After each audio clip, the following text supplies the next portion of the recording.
The lesson topic for this video is solving quadratics by factoring and the ZPP. All right, so first thing we're going to talk about here is what is the ZPP.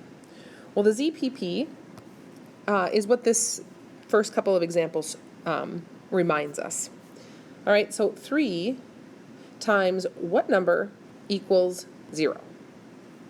Okay, well, the answer there, as you probably are aware, is 0. 3 times 0 equals 0. There is no other number that when I multiply it by 3, well, I get 0. I can multiply by 1 or -1 or 3 or -3 or 1/3 or -1/3, and if I multiply them, I'm never going to get 0 unless I multiply it by 0. So 3 times 0 is 0. Likewise, what number times -6 will equal 0? Again, the answer is 0. The only number that when multiplied by -6 to get us 0 would be 0. That is the ZPP in a nutshell. And the ZPP stands for the zero product property. If the product, again that product means multiplication, if the product of two things is 0, then one of those two things that you're multiplying together must be 0. That's what this says right here. Okay, the zero product property says if A times B is 0, then either A has to be 0 or B has to be 0. One of these two things has to be 0 to get 0. So why is that handy when we are solving by factoring? Well, let's take a look at this example right here. It says x times the quantity x plus 3 equals 0. Well, if these two items are being multiplied, if we stick a multiplication symbol right in the middle here, if they're being multiplied and we get a product of 0, well then one of these two factors, this single monomial factor and this binomial factor, one of these two factors must be 0 for this to work. So we can write, so x equals 0 or x plus 3 equals 0. Again, one of those two things has to be 0 to get a product of 0. Well, x equals 0, well, there that is. X equals 0 is one of our options when we're trying to solve this for x. And the other option, well, over here, we would need to solve for x by subtracting 3 from both sides of the equal sign. And we end up getting x equals -3. So there's two answers for x when I have this equation. If I put a 0 back into this equation, 0 times whatever this is, well, if I put a 0 in there, 0 plus 3 is 3. So 0 times 3 equals 0. That's true. If I put a -3 in, -3 right here, well, that'll be, if we rewrite that, -3. And then times, if I put that -3 in for x right there, right, we get -3 plus 3. And since -3 plus 3 equals 0, -3 times that 0 will in fact equal 0. So both of these values for x would work to make this equation right here true. So that's what we're going to use when we factor quadratic equations to solve them.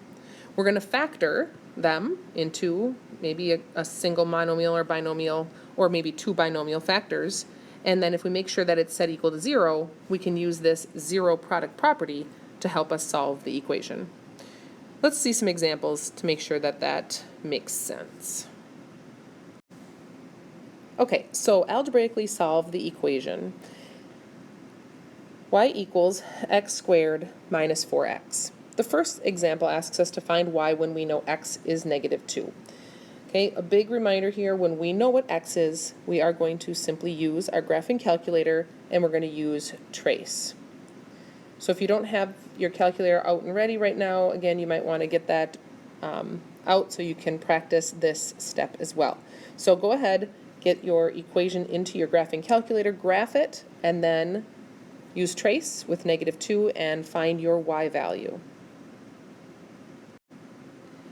All right, so when you graph that on your graphing calculator, your parabola is somewhere in this region here, and when we use trace and -2, we're going to find out that y equals 12. Any questions on that? Let me know in class.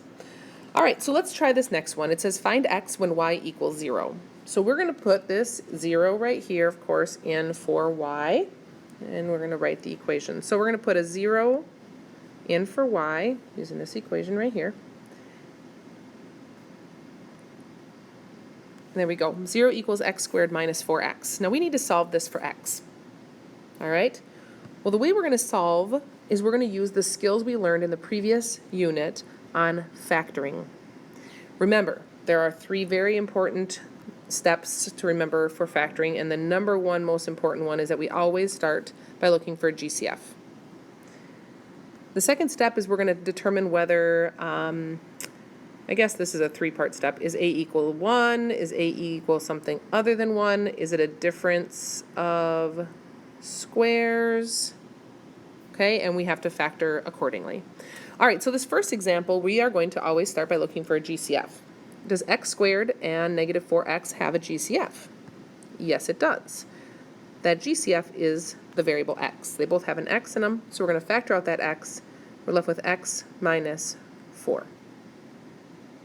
Okay, this is completely factored. What's left in the parentheses cannot be factored any further with these. And we now know that since this is completely factored and it equals 0, we can use the zero product property to solve.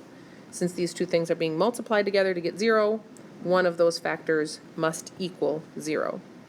So either x equals 0 or x minus 4 equals 0. One of those factors. So we know x equals 0. There's nothing left to do to solve that. With this one over here, we're going to add 4 to both sides. And we are going to find out that x equals 4 is another option for x to solve this equation. So 2 solutions over here for x, and then this one solution over here when we were trying to find our y value. All right, let's try this one. Again, if you would just pause in just a second, pause the video, type this equation, this quadratic equation into your graphing calculator, and find the y values. When you know the x values, we'll just keep practicing that. Make sure that that is not an issue at all. Then we'll go into the solving for x when we know the y value. All right, so your parabola, when you graphed it, should look something like this. And again, we hit trace and 5 for the first one, and we're going to get 63. Whoops, sorry. Y equals 63 for our first answer. And for negative 3, we have y equals negative 1. All right. So now find x when we know what y is. Well, we're going to put, again, that 0 in for y, the first round here. So we're going to put a 0 in for y.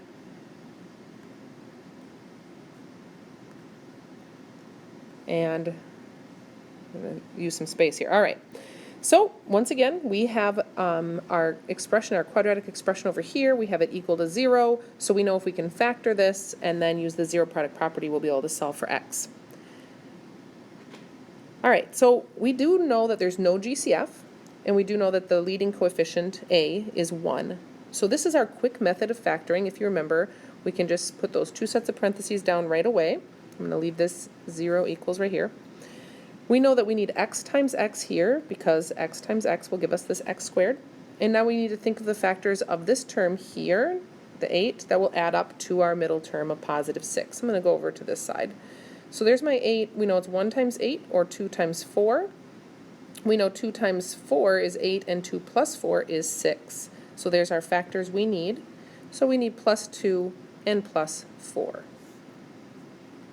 We've now factored this quadratic into 2 binomial factors, and if these are being multiplied together and we get 0, it means that one of those 2 factors must equal 0.